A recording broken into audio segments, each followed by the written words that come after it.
How to invite a contributor in Squarespace.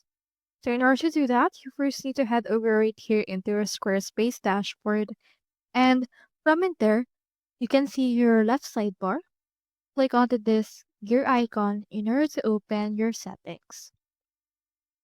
Once you have chosen that, you can find in here these options. So click onto this permissions and ownership. Click onto this button right here.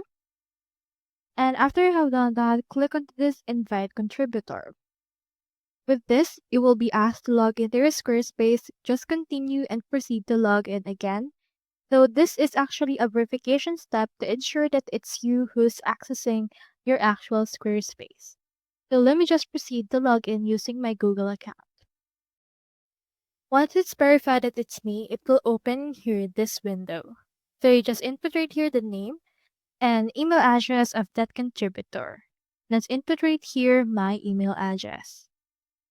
Then input right here the name and choose right here the access for that. For example, let's have them as a store manager. Click on invite. After that, I have added them as a contributor. They just need to accept that. So that's all there is today, and I hope this video helped you out.